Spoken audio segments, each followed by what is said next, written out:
Libro de los Hechos, capítulo 2, verso 38, con el tema de hoy, mente de elefante. Dice la palabra, y Pedro les dijo, ¿qué es lo primero que les dice Pedro? Léalo conmigo, a voz de tres, 1, 2 y 3. Arrepentíos y bautícese cada uno de vosotros en el nombre de Jesucristo para perdón de los pecados, y recibiréis el don del Espíritu Santo. Porque para vosotros es la promesa, para vuestros hijos y para todos los que están lejos, para cuantos el Señor Dios llamare. Y con otras muchas palabras testificaba y les exhortaba diciendo, sed salvos de esta perversa generación. Así que los que recibieron su palabra fueron bautizados. Y se añadieron aquel día como, ¿cuántas personas? 3,000 personas. Y perseveraban en la doctrina de los apóstoles,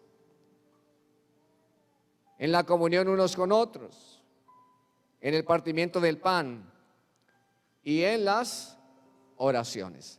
El apóstol Pedro está predicando su primer discurso, su primera predicación, y por causa de esto, ese día se añaden a la iglesia 3,000 personas en una predicación llena y ungida del Espíritu Santo de Dios.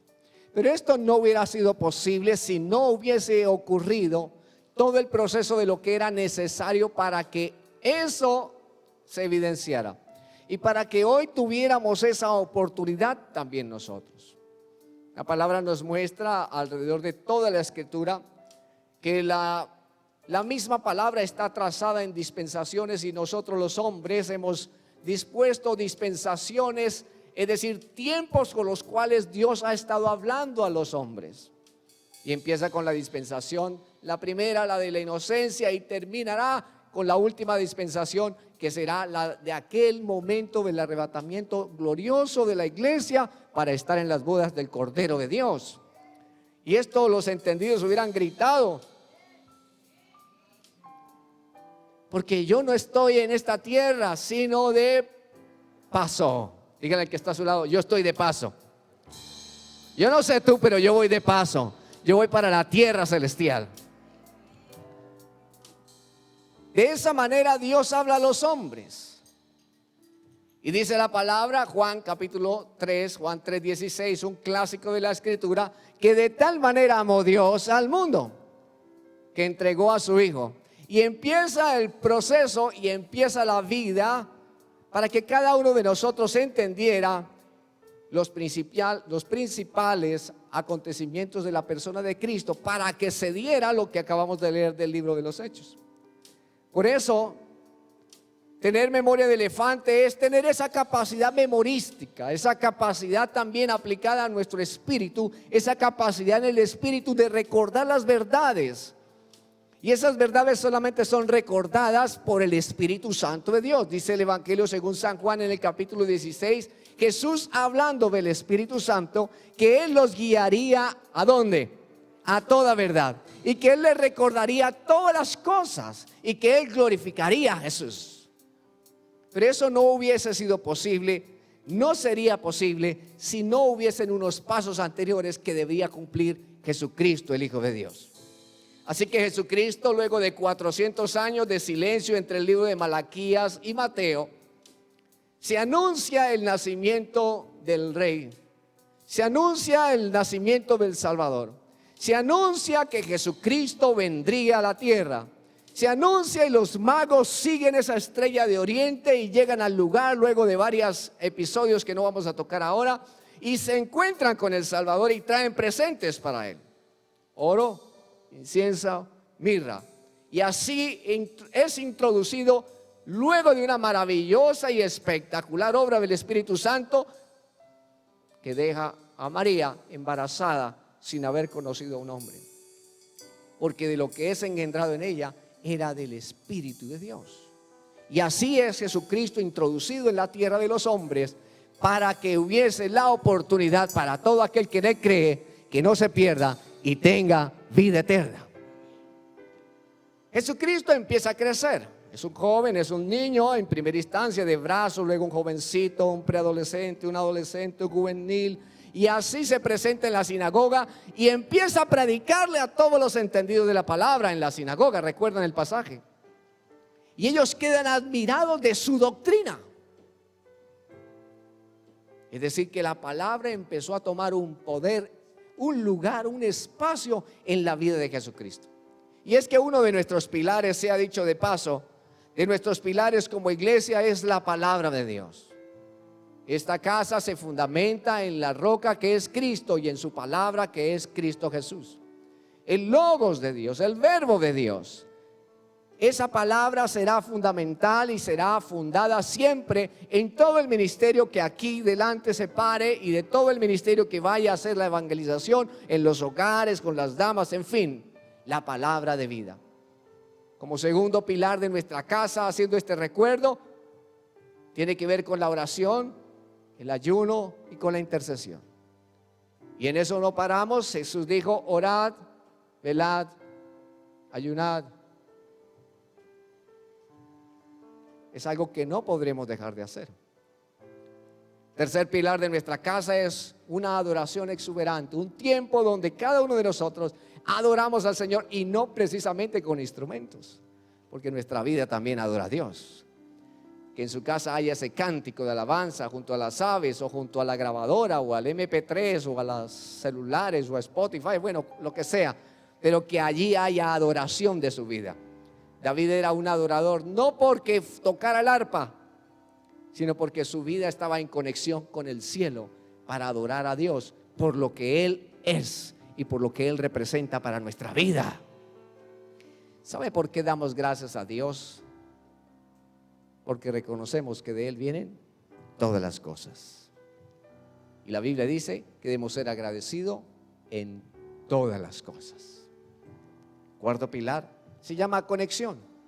Y esa conexión es la que hacemos todas las semanas, cada uno de nosotros, con una sonrisa, con un abrazo, con una estrechez de manos, con una llamada, con una visita, para que todas las personas a las cuales les hablamos de Jesús queden impregnadas del amor de Cristo y podamos sumar para el reino de los cielos uno más para Cristo Jesús.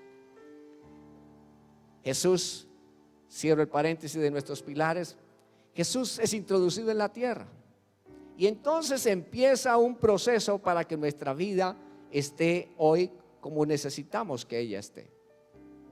Y es que el propósito de Jesús dijo: yo no he venido a esta tierra para ser servido, sino para servir. Y Él traía en su corazón y en su ADN y en la misión que el Padre le había dado un propósito muy claro.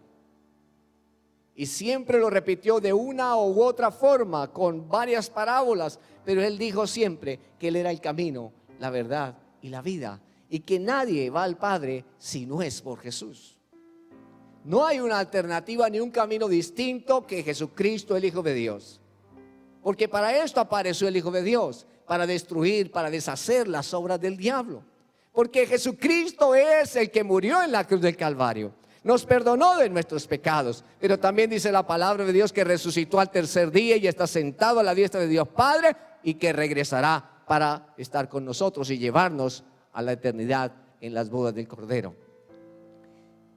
Así que Jesucristo, desde el momento en que es introducido, trae esa misión, y su primera misión era conseguir esos discípulos que iban a acompañarlo, y así consigue sus 12 discípulos. Después de esto, de adiestrarlos 3 años y medio, lo encontramos en el capítulo 1 del libro de los Hechos, próximo a irse, próximo a ser ocultado por las nubes de la vista de los discípulos. Pero antes había resucitado, había estado 40 días con sus discípulos. Luego de que murió y luego de que resucitó, estuvo 40 días con un cuerpo glorificado en medio de los discípulos, en medio de sus amados, para confirmarlos, para afirmarles la fe, para darles testimonio, como en el caso de Tomás, ¿recuerda? Y antes de que muriese, entonces fue colgado en una cruz, en sacrificio por cada uno de nosotros. Tomó nuestro lugar. Y es que el primer paso para que el Espíritu Santo estuviera con nosotros y se hubiese dado todo el libro de los Hechos capítulo 2 y lo que sigue ocurriendo hasta este día y va a seguir ocurriendo, tiene que ver con el sacrificio de Jesús. Y es que sin sacrificio y sin derramamiento de sangre no hay remisión de pecados, dice la palabra de Dios. Y es que cada uno de nosotros debemos estar entendidos en que el sacrificio de Jesucristo es único, suficiente para perdonar cada uno de nuestras maldades, de nuestras iniquidades, de nuestros pecados. Y que si Él nos ha perdonado y se han llevado todos esos pecados y se han puesto debajo allá en lo profundo de la mar, y dice la palabra que nunca más se acordará de ellos, entonces nuestra vida está llamada a que Él es nuestro Salvador, porque es el único que lo ha podido hacer para nuestra vida. Y allí es donde surge el agradecimiento de nuestros corazones. Y es ahí donde tiene sentido el hecho de que en el libro de los Efesios capítulo 6 se hable del yelmo de la salvación. Porque con el yelmo de la salvación sobre nuestras cabezas, sobre nuestros pensamientos, sobre nuestro conocimiento, sobre nuestras mentes, entonces teniendo fresquito ese sacrificio de Jesús en la cruz, recordaremos siempre que es debido a Él que hoy estoy de pie, que es debido a Él que soy salvo, que es debido a Él que he sido perdonado, y que no es por mis obras para que nadie se gloríe, sino es por gracia que somos salvos por medio de Jesucristo, el Hijo de Dios. Oh, glorioso.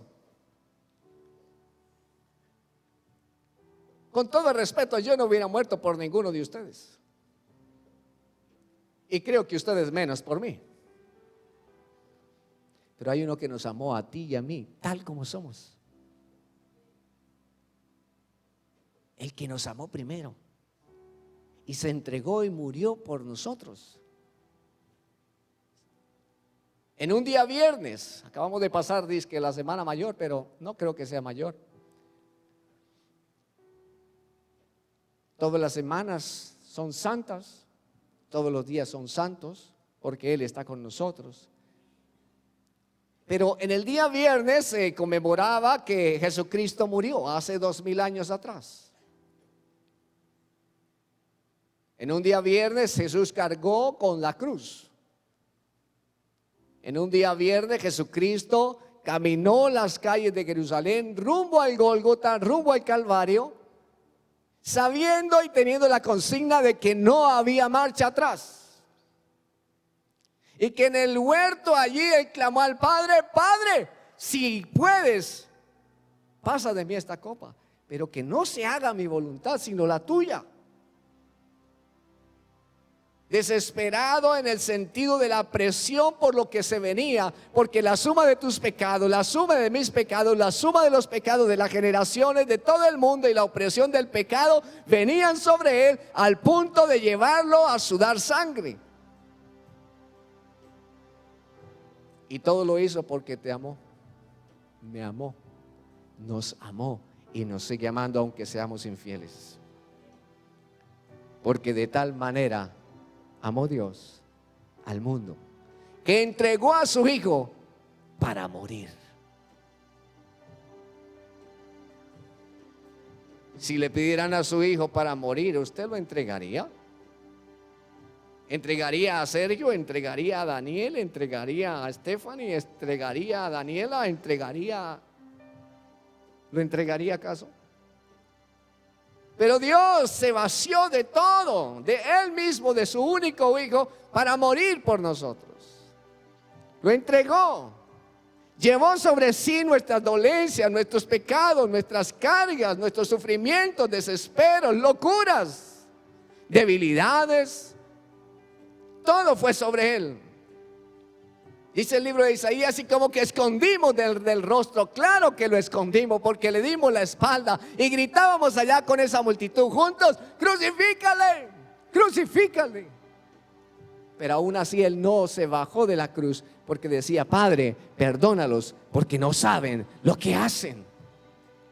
Eso es amor. Ese es el grande amor con que Cristo nos ha limpiado, nos ha lavado. Por eso el apóstol Pablo dice: oye, valoren el sacrificio de la cruz, valoren el grande amor, valoren su salvación que ha sido comprada con precio de sangre. Y si eso no es suficiente, entonces no hay nada que los puede salvar. Solo la persona de Jesucristo en su sacrificio para nosotros es vida y vida en abundancia. Así que la primera fase es: Cristo murió por nosotros. Porque sin ese derramamiento de sangre, sin eso, no habría remisión de pecados para nosotros. No habría la oportunidad de construir un puente y ser Él el mediador entre Dios y los hombres. Así que este hecho, que es irrefutable históricamente, es irrefutable espiritualmente, por este hecho fuimos reconciliados con Dios. Hemos sido reconciliados con Dios. Hemos sido reconciliados con Dios. No, yo creo que no hemos entendido. Porque estábamos muertos en nuestros delitos y pecados. No habría opción de llevar al Padre. No había un camino. Y solamente Jesucristo fue ese camino para que tú y yo ahora tengamos paz para con Dios. Él murió.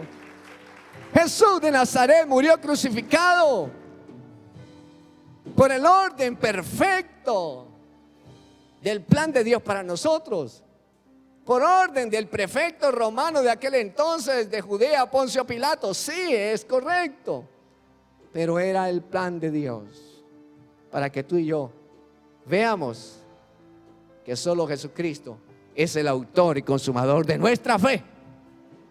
No es Buda, no es el conocimiento, no es una denominación, no es un pastor. Es Jesucristo, el Hijo de Dios. Dice la Biblia que en Él serán salvos todos los términos de la tierra. El vacío del hombre con el cual ha sido creado no será llenado de ninguna otra manera si no es en Jesucristo. Y Jesucristo murió y esto vino para nosotros. Según el libro de Mateo, el Evangelio según San Mateo, cuando Jesús muere, entonces muchos cuerpos de santos que habían muerto en esperanza en Él, resucitaron. ¿Sabía usted eso? También se abrieron los sepulcros. También las rocas se partieron. También en la peña donde fue clavado se rompió. Y usted puede ir a Jerusalén, a Israel, y verlo con sus propios ojos. Una hendidura de 25 centímetros se abrió en la peña y descendió varios metros en la tierra. Ese mismo día, en la muerte de Jesús, el velo del templo se rompió de arriba abajo. Se cubrió de tierra la oscuridad, con la oscuridad. El cosmos supo que Jesucristo había muerto. Las huestes de maldad gritaron: ¡ganamos! No sabiendo que esta historia apenas iniciaba por la victoria de la muerte de Cristo Jesús por nosotros, por su iglesia, por su vida. Porque Él murió para que tú tengas vida. Porque si el grano de trigo no cae en tierra y muere, no puede llevar fruto. Jesucristo murió, ese grano de trigo murió y cayó en la tierra y fue sepultado para que tú y yo pudiéramos vivir ahora, por siempre y para siempre, en la eternidad, junto con Él. Porque Él dijo: voy pues a preparar un lugar para vosotros, para que donde yo esté, vosotros también estéis. Yo no sé dónde usted quiera estar, pero aunque tenga la casa más linda, eso no será suficiente, ni comparable a la gloriosa ciudad celestial, ni comparable a las moradas que Jesucristo está preparando para su pueblo, por causa de que Él murió para que tú y yo tuviéramos vida. Ese es Jesucristo. Así que Jesucristo, por su muerte, infunde en los hombres vida. Qué paradoja. Que aunque Él muere, a nosotros nos da vida. Y eso tiene razón, porque Jesús lo dijo en los evangelios cuando estuvo sobre la tierra. Él dijo: yo soy la resurrección y la vida, y en que en mí cree, aunque esté muerto. ¿Qué cosa? Aunque esté muerto, ¿qué? No. Aunque esté muerto. Aunque esté muerto, vivirás. Porque Él murió, yo viviré. Porque Él murió, yo voy a vivir. Esa es la clase de Dios que tú y yo tenemos. Un Dios dador de vida. Por eso oramos por los enfermos, porque Él da sanidad al enfermo. Porque en su cruz, en su muerte sobre sí, Él llevó el pago de nuestras enfermedades, de nuestras dolencias, de nuestras enfermedades. Y si pudo resucitar a Lázaro y sanar a la mujer de flujo de sangre y al ciego y al manco, Él no ha cambiado. Él sigue siendo Dios. Él sigue siendo Dios. Así que Él murió. Se cree que el día 14 del mes de Nisan, es decir, un 3 de abril del año 33, para sus notas teológicas, en día viernes, murió Jesucristo. Y pareciera que todo terminó. Los discípulos se dispersaron, se fueron para sus casas a esconderse. Hubo gran oscuridad y llegó el atardecer, porque a las 6 de la tarde de ese día viernes empezaba ya el día siguiente, el Shabbat o el sábado, y no podían quedar los cuerpos allá arriba colgados. Nadie podía hacer nada, así que tenían que bajar los cuerpos y sepultarlos. Desde el mediodía, en ese padecimiento, Jesucristo, sobre las 3 de la tarde se cree que murió. Y hubo gran oscuridad sobre la tierra. Eventos naturales extraños, supernaturales ocurrieron, porque el cosmos supo que el Hijo de Dios, el deseado de las naciones, el primogénito del cielo, había muerto. Y entonces dijo: consumado es. Y expiró. Un soldado atravesó su costado con una lanza, y dice la palabra que salió agua y sangre. Lo último. ¿Cuántos litros de sangre tenemos acaso? ¿100? ¿200? Doctor, ponchado. 5 litros derramados por ti y por mí, sintiendo la asfixia, sintiendo el dolor, sintiendo cómo su vida era adolorida para poder entregar el Espíritu.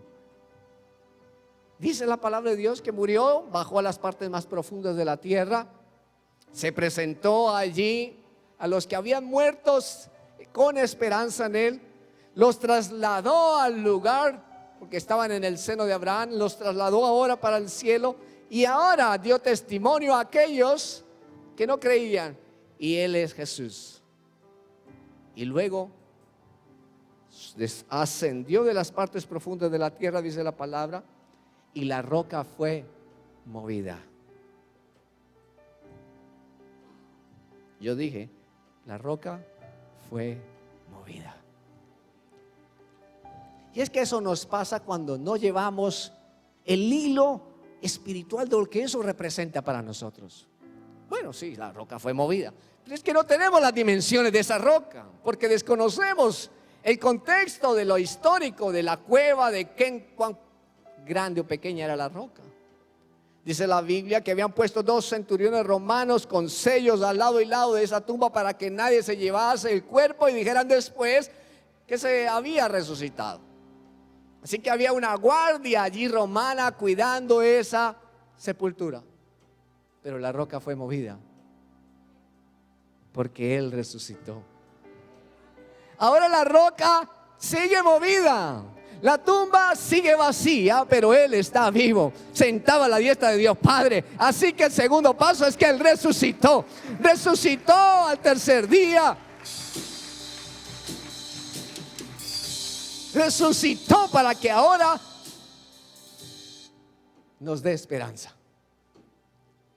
Pablo dice que si Jesucristo no hubiera resucitado, ¿cómo sería nuestra fe? Vana. Yo no sé si esto le cabe en la cabeza, pero esto nos tiene que romper el cerebro. Usted ha creído no en una religión, usted no tiene una fe vana, usted tiene a Jesucristo, el Hijo de Dios. Y su fe es perfecta. Y su fe no es vana. Su fe está puesta en el constructor y arquitecto de todo lo cuanto existe y de lo que aún no conocemos. Él es Dios. Jesucristo es su nombre. La Biblia enseña que resucitó al tercer día. Pablo dice que era su predicación de la muerte y resurrección de Jesucristo. Y es que si nuestro profeta, si nuestro Salvador no hubiera resucitado, vana sería nuestra fe, porque no tendríamos esperanza. La resurrección de Cristo nos demuestra que Él es Dios.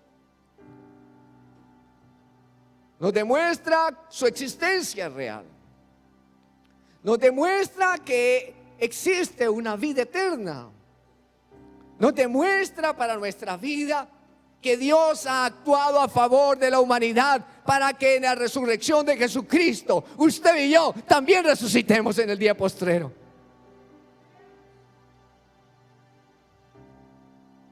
Yo le he dicho a mi esposa, si el Señor me llama a su presencia antes, por allá no vuelva, nos vemos en el cielo. Depositen allá lo que tengan, regalen, donen todo cuanto sepan usar de mi vida, si en algo puede servir. Y por allá no vuelvan, porque ahí yo no voy a estar. Yo estaré de fiesta con mi amado y volveremos a vernos, porque voy a resucitar. Él lo dijo, Él lo dice en su palabra. Y luego nosotros, los que estemos vivos, para ese momento resucitaremos. Pero primero irán los muertos en Cristo Jesús. Mi abuelita saldrá de su tumba.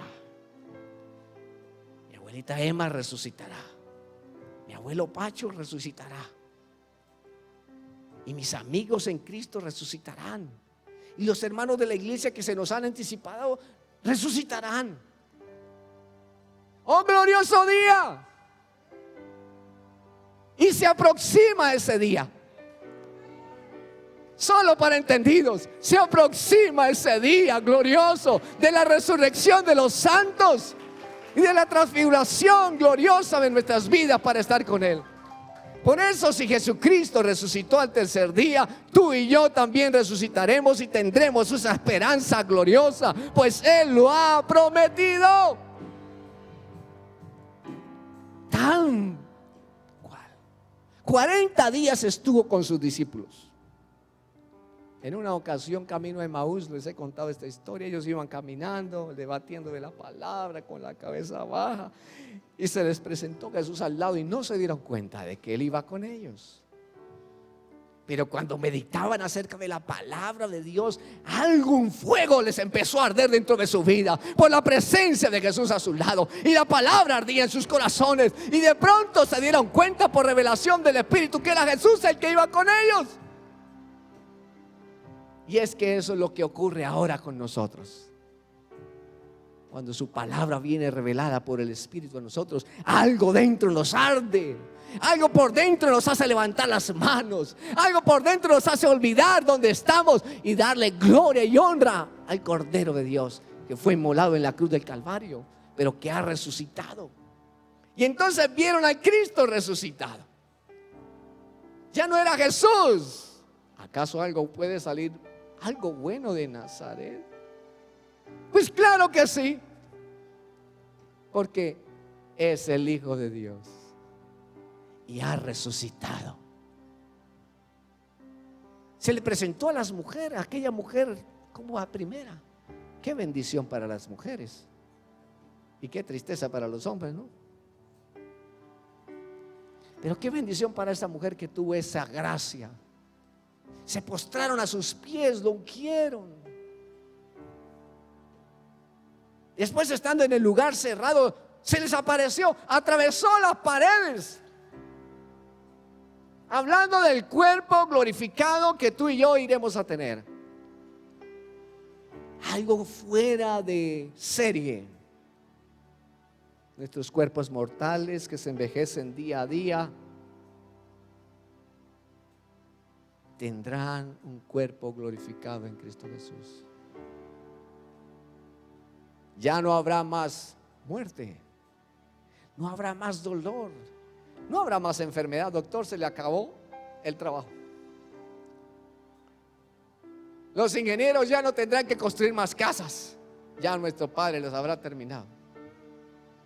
Ya no tendremos que ir a hacer el mercado. Gloria a Dios, se acabará ese tema del dinero. Se acabarán nuestras tristezas, porque Jesús, quien resucitó, lo llena todo en todos. Él lo llena todo en todos. Él es Jesús quien resucitó. Él es el que nos da esperanza. Es el recordatorio diario para esta tierra, para su vida, para la iglesia, de que algo mejor que este cuerpo está por ocurrir para nuestra vida. Que una historia nueva se empieza a gestar para nosotros. A partir del momento en que Jesús resucitó, empezaron a verse los movimientos espirituales a su favor, a mi favor, y las promesas de Dios a cumplirse. ¿Usted se ha mirado al espejo últimamente?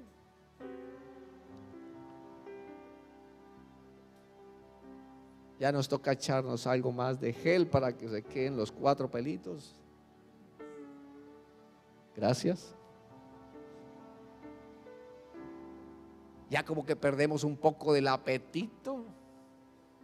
Bueno, no en todos los casos. Y dice la palabra que busquemos al Señor antes de que lleguen los días malos, en los cuales digas: no tengo en ellos contentamiento, porque sin Él no hay contentamiento. El contentamiento es Cristo Jesús, que murió y resucitó al tercer día, nuestro Dios. Él es Jesús.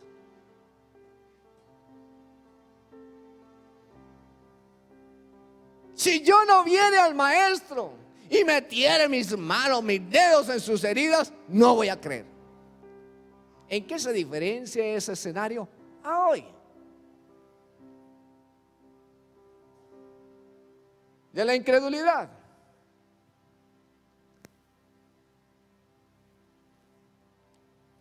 Y Jesús aparece en la escena y le dice: bueno, ven aquí, mira mis manos, mira mis pies, ven y mete tus manos en el costado. Y Tomás, rendido a sus pies, ¿qué dice? Señor. Y es que cuando tenemos un encuentro personal con Jesús real, nuestras vidas se rinden a los pies del Creador, a los pies del que dio su vida en la cruz. Ya no vale nada de lo que decimos tener o poseer, porque nos damos cuenta de nuestra ruina, nos damos cuenta de nuestra condición, y que sin Él nada podemos hacer. Oh, bendito día en que Él resucitó, porque nos dio esperanza. Oh, bendito día en que Él resucitó, porque tendremos la misma condición que Él. Y todos tendremos esa misma condición. ¿Y cómo sabremos que entre tanta gloria, quién es Jesús? Porque solo habrá uno que tendrá sus marcos en las manos, uno que solamente tendrá una herida en su costado, y uno que solamente tendrá sus pies perforados. Oh, entre tanta gloria y majestad, solo el Cordero de Dios inmolado, cuando levante sus manos para abrazarte, verás sus hoyos ahí en sus manos. Y cuando camines y se corran sus vestidos en sus pies, verás las marcas en sus pies y sabrás que entre tanta gloria, Él es el de mayor gloria, el deseado de las naciones, Jesucristo, el Hijo de Dios. ¿Quién resucitó? Y nos vamos acercando y estamos ya pasando todos los evangelios. Y ahora entra en el escenario el capítulo 1 del libro de los Hechos. Y estaba Jesús luego de 40 días con ellos, comiendo, participando, pescado va, pescado viene, pan sirven, pan comen, pan reparten, vino toman. Comparten esa alegría y da mandamientos por el Espíritu de Dios, dice el libro de los Hechos. Les da las instrucciones. Y entonces vaya conmigo al libro de los Hechos capítulo 1. Y estando juntos, ahí en el verso 4, les mandó que no se fueran de Jerusalén, sino que esperasen la promesa del Padre, la cual les dijo: oísteis de mí. Verso 10.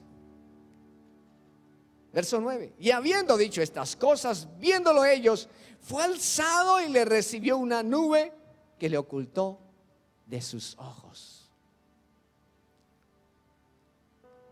40 días con Él. Y ahora empieza a levantarse del piso. Y empiezan a seguirlo con sus ojos y su cabeza hace este ejercicio.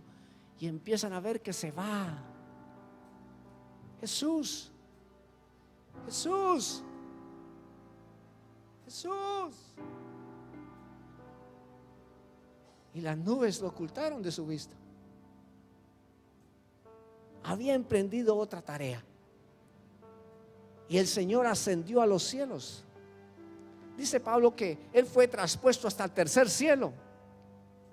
Primer cielo, lo que vemos de la tierra. Segundo cielo, el cosmos. Y el tercer cielo, el estrado de Dios, donde solo se llega a través de una característica: haber sido lavados y comprados con precio de sangre y haber recibido a Jesucristo como su único y suficiente Salvador, a la ciudad celestial, al reino de los cielos.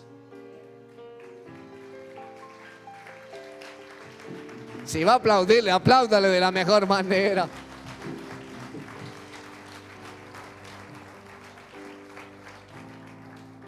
Y estando ellos con los ojos puestos en el cielo, entre tanto que ellos se iban, he aquí se le pusieron 2 varones con vestiduras blancas junto a ellos. La gloria de Dios bajó a la tierra. Se manifestó una vez más. Cuando Jesús fue entrado en la tierra en el nacimiento, también los coros angelicales se presentaron y glorificaron. Y hubo un coro celestial en medio de esa noche. No podía haber menos fiesta el día que también el Hijo de Dios iba a regresar al cielo. Se pusieron 2 varones angelicales, poderosos ángeles, delante de ellos y le dijeron: este mismo que se ha ido volverá, porque Él se fue, también volverá por ti, por mí. Otra grandiosa promesa para nosotros en el hecho de haberse ascendido Jesucristo al cielo, luego de haber estado con ellas y darles sus palabras finales. Con su ascensión, Jesús nos abre las puertas del cielo. Así que deja la escena natural de esta tierra, pues vivimos en 2 esferas al instante. En esta esfera de lo natural, donde los ojos naturales ven, pero también en la esfera espiritual. Ya no caminamos más por vista, caminamos es por fe. Hoy está con nosotros no solamente el Espíritu Santo de Dios, sino ángeles con nosotros. Eso que usted siente que arde en su espíritu, esa sensación, es el poder de la palabra actuando en la persona del Espíritu Santo para convencer su vida, para redarguir su corazón, para avivar su espíritu, para activar ese milagro en su vida. Pues Él ascendió Y cuando Él ascendió y se perdió del plano natural de esta tierra, entró en el plano espiritual que ellos no podían ver, pero que estaba actuando, y las esferas espirituales empiezan a actuar.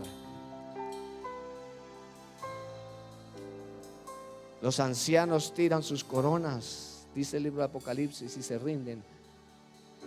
Pues Jesucristo, el Hijo de Dios, vuelve a casa. ¡Oh, qué fiesta! Quiero que deje volar un poco su imaginación. Y el Padre se levanta del trono a abrir sus brazos para recibir a su Hijo. El que ha muerto, que ha resucitado y ahora se va a sentar a la diestra de Dios Padre. Y se levanta el Padre y empieza a mostrar el trono donde se va a sentar el Hijo de Dios. Porque ya deja de ser Jesús. Ahora es el Hijo de Dios, Cristo, el Mesías, Dios mismo, y asciende para los cielos. Y los que decían que había muerto, ahora están expuestos públicamente y destruidos. ¿Y dónde está, oh muerte, tu victoria? ¿Y dónde está tu aguijón? ¿Y qué poder tiene? Ya no somos más esclavos del pecado, ahora somos libres. Y porque Él ascendió a los cielos, hay apertura en los cielos para ti y para mí. Y el cielo está a tu favor. Y las cortes de los cielos vienen para ayudarte, para fortalecerte, para bendecirte, para dar un milagro, para dar una esperanza. Porque la escalera del cielo baja a la tierra para que tú tengas ahora acceso libre en Cristo Jesús. Y si eso no es suficiente, entonces Jesucristo entra a las cortes celestiales. Se abren las puertas de la ciudad celestial. Y ahora viene el momento de ser entronado, de ser exaltado. Y dice que el Padre lo exaltó con su diestra hasta lo sumo. Y le dio un nombre sobre todo nombre. Cuando nos doblamos nuestras rodillas, no estás doblándote frente al Señor de Monserrate. No. Ni a la estampita. Tú te doblas tus rodillas y te rindes toda tu vida al que murió, al que resucitó, al que ascendió, al que ha sido exaltado y al que es el glorioso nombre sobre todo nombre, Jesucristo, el Hijo de Dios. Juan lo dijo, yo lo he visto, lo testifico. Eso anuncio que no era solo un hombre, es el Hijo de Dios. Él es el Hijo de Dios. Si tú no lo reconoces como el Hijo de Dios, entonces no tienes nada. Y si Él es el Hijo de Dios, como es la óptica del Evangelio según San Juan, entonces todas las cosas son posibles. Y entra a la corte del cielo. Y ahora el Padre le da la autoridad al Hijo. Siéntate a mi diestra. Y cuando Él se sienta, todo el cielo se dobla y adora al Cordero de Dios. Y da honra y gloria por todos los siglos de los siglos. Y los ancianos tiran sus coronas delante de Él. Y los ángeles adoran. Los serafines, los terafines. Y toda la gloria al Cordero de Dios, al Hijo de Dios. Porque Jesús fue exaltado hasta lo sumo, para que tú y yo tengamos esperanza, porque Él es Dios. Oh, gloria, gloria, gloria, gloria, gloria.